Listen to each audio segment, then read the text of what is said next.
नमस्कार दोस्तों, मेरा नाम है भालचंद्र। ब्रह्मांड सिद्धि एस्ट्रो में आप सभी का स्वागत है। आज के इस वीडियो में हम चर्चा करेंगे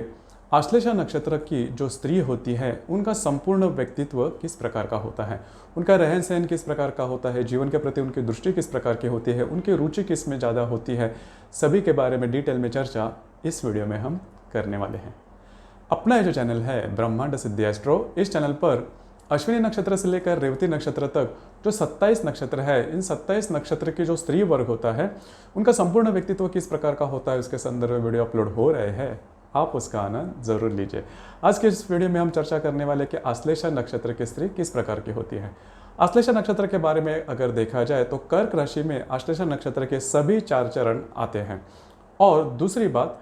यह जो आश्लेषा नक्षत्र है वो भार ढोने वाला नक्षत्र है। मतलब इस नक्षत्र में किसी न किसी प्रकार की जो रिस्पॉन्सिबिलिटी है वो आती है, और रिस्पॉन्सिबिलिटी निभाने का जो सामर्थ्य होता है वो सामर्थ्य इस नक्षत्र में दिखाई देता है। अब ये जो रिस्पॉन्सिबिलिटी है वो किसी भी प्रकार की हो सकती है, फैमिली से रिलेट हो सकती है या किसी और, लेकिन यह जो नक्षत्र है वो भार ढोने में या फिर रिस्पॉन्सिबिलिटी पूरी करने का सामर्थ्य पूरा रखता है। इस नक्षत्र का जो स्वामी है वो बुध है, और बुध की जो चालाकी है वो इस नक्षत्र में देखी जाती है, या फिर व्यवहारिक बुद्धिमत्ता जो होती है वो इस नक्षत्र में देखी जाती है। उसी प्रकार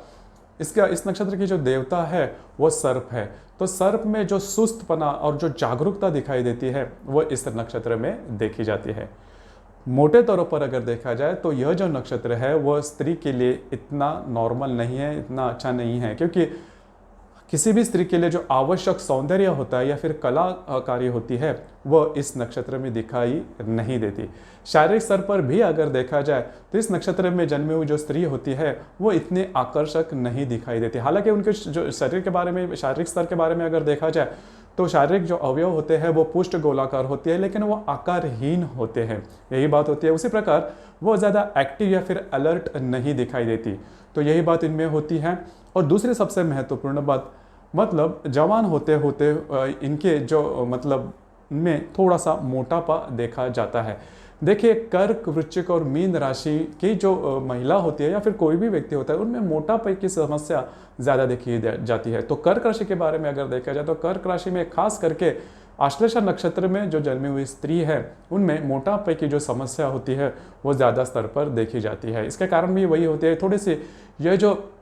स्त्री होती है वो थोड़ी सी आराम प्रिय होती है, मतलब आराम करना इन्हें काफ़ी अच्छा लगता है या फिर भाता है। फैमिली के प्रति इनके अटैचमेंट तो होती है, फैमिली के जो लोग होते हैं उनके प्रति इनके अटैचमेंट तो होती है, लेकिन कुटुंब का जो घर का जो काम करना होता है इसमें ये ज़्यादा नॉर्मल नहीं रहते, कंफर्टेबल नहीं रहती, उन्हें वो काम नहीं भाता। एक तरह से देखा जाए तो नाटक, सिनेमा या फिर संगीत, गायन, वादन, इनमें इनकी रुचि तो बहुत होती है, कलाकारिता या फिर घूमना फिरना, उपभोग लेना, इस प्रकार की इन्हें रुचि तो होती है, लेकिन इसमें कोई काम किया जाए या फिर इसमें कोई स्किल हमारे में आ जाए वो इनमें नहीं देखा जाता। मतलब ये जो बातें हैं यह सीख के खुद के लिए इसका कुछ उपयोग किया जाए वो बात इस स्त्री में ज़्यादा देखी नहीं जाती। फैशन के मामले में भी अगर देखा जाए तो फैशन इन्हें बहुत ज़्यादा भाता है, फैशन के प्रति अट्रैक्शन भी होता है, लेकिन फैशन किस प्रकार से करना है वो उन्हें नहीं आता। इसके पीछे लेजीनेस या फिर आलस्यता वो ज़्यादा मायने में देखी जाती है। तो अगर आप देखें कि इनको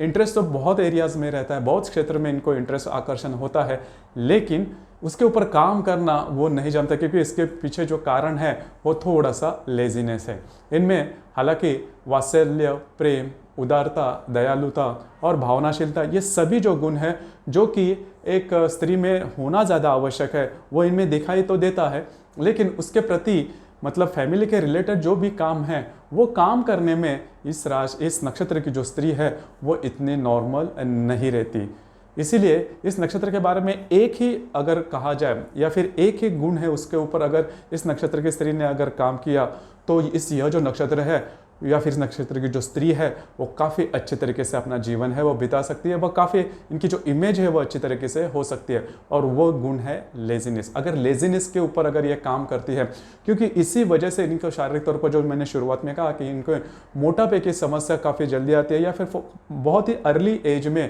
इनको मोटापा आना शुरू होता है। तो थोड़ा सा एक्टिव अगर रहे, थोड़ा सा अलर्ट रहे या फिर कसरत वगैरह हर दिन करे तो वो मोटापे की जो समस्या है वो भी दूर हो जाएगी, या फिर जो भी इन्हें पसंद आता है उसके उसी क्षेत्र में अगर स्किल अपनाए या फिर इस क्षेत्र में अगर अपना जो करियर है वो बनाए, तो इस नक्षत्र की जो स्त्री है वो काफ़ी आगे बढ़ सकती है। करियर के बारे में अगर देखा जाए तो इस नक्षत्र की जो स्त्री है या फिर यह जो नक्षत्र है वो गवर्नमेंट जॉब इन्हें काफ़ी अच्छे तरीके से मिलती है, या फिर गवर्नमेंट जॉब में यह जो नक्षत्र है वो काफ़ी देखा जाता है। हर एक किस्म के जो गवर्नमेंट जॉब है उसमें इस नक्षत्र की जो स्त्री है वो देखी जाती है। उसी प्रकार होटल इंडस्ट्रीज या फिर टूरिज्म इंडस्ट्रीज, क्योंकि इन्हें घूमना फिरना काफ़ी पसंद आता है, होटल इंडस्ट्री या फिर हॉस्पिटल इंडस्ट्री जिसे हम बोलते हैं, इसमें इस नक्षत्र की जो स्त्री है वो या फिर यह जो नक्षत्र है वो काफ़ी देखा जाता है। औषध कंपनियां हैं उसमें भी, और ऑफशोर जो काम होता है, मतलब समुद्र क्षेत्र में जो काम होता है वो शिप पे होना दे या फिर ऑफशोर में जो भी काम होता है उससे रिलेटेड जो भी क्षेत्र है उसमें इस नक्षत्र यह जो नक्षत्र है वो काफ़ी देखा जाता है। उसी प्रकार नाटक, सिनेमा और उसी प्रकार के जो क्षेत्र है उसमें भी इस नक्षत्र को करियर के मामले में देखा जा सकता है। अब हम चर्चा करेंगे स्वास्थ्य के बारे में, इन्हें किस प्रकार के स्वास्थ्य के कॉम्प्लिकेशंस या फिर बीमारियां व्याधि हो सकती है। तो सबसे पहले बात तो ये मैं कहना चाहूँगा कि यह जो नक्षत्र, इस नक्षत्र को बहुत बड़ी ऐसी प्रॉब्लम स्वास्थ्य के बारे में ज़्यादा नहीं आती, जैसे कि हमने इसके पहले जो कई नक्षत्र है उनके बारे में देखा, लेकिन इस नक्षत्र में वो बात दिखाई नहीं देती। नॉर्मल जो भी होता है, सर्दी या फिर बुखार या फिर उससे संदर्भ में जो भी बातें हैं छोटी मोटी, जैसे कि हवामान में अगर बदलाव आ जाए तो उससे रिलेटेड छोटे मोटे प्रॉब्लम इनको हो सकते हैं, कब्ज है, गैसेस है या फिर इनडाइजेशन है, जलोदर है। तो ये जो व्याधियाँ है वो ये जो व्याधियाँ ज़्यादा बड़ी नहीं है या फिर उससे स्वास्थ्य के ऊपर ज़्यादा कोई ऐसी परिणाम नहीं होता, लेकिन स्वास्थ्य के बारे में ज़्यादा कुछ प्रॉब्लम कॉम्प्लिकेशन नहीं है। जो शुरुआत में मैंने कहा कि मोटापा जो है उसके ऊपर अगर ये काम करते हैं तो ज़्यादा इनको प्रॉब्लम नहीं आते, और इसीलिए मैंने कहा कि अगर अलर्ट रहते हो, थोड़ा बिजी रहते हो और किसी भी प्रकार का स्किल अगर खुद में लाते हो तो यह जो नक्षत्र की जो स्त्री है खुद से बहुत ही आगे बढ़ सकते हैं, क्योंकि इसमें एक जो खास गुण है जो कि ये जो नक्षत्र की जो स्त्री होती है वो भार ढो लेती है, मतलब वो कुटुंब का हो या फिर किसी और, तो उसमें इनका सामर्थ्य काफ़ी, इनमें सामर्थ्य तो होता है लेकिन वो दिखाई नहीं देता। जैसे कि सर्प, इस नक्षत्र की जो देवता है वो भी सर्प है, तो जैसे सर्प में मतलब उनमें एक्टिवनेस तो काफ़ी होता है लेकिन देखा नहीं जाता, या फिर सामर्थ्य भी उनमें काफ़ी होता है लेकिन वो दिखाई नहीं पड़ता। तो वो सामर्थ्य अगर सामने लाए तो यह जो नक्षत्र की जो स्त्री है जीवन में बहुत ही आगे बढ़ सकती है, या फिर उनके बारे में जो भी इमेज होती है, जैसे कि जो भी अभी मैंने कहा उसके संदर्भ में इमेज थोड़ी सी नेगेटिव हो जाती है। तो अगर इस एक गुण पर अगर काम करे तो इस नक्षत्र की जो स्त्री है अपनी जीवन में काफ़ी आगे बढ़ सकती है। आपके इसके संदर्भ में क्या विचार है, आपका अभिप्राय क्या है, नीचे कमेंट बॉक्स में ज़रूर कमेंट करना, और अपना जो चैनल है ब्रह्मांड सिद्धि एस्ट्रो, इसे भी लाइक, शेयर और सब्सक्राइब ज़रूर करना। धन्यवाद।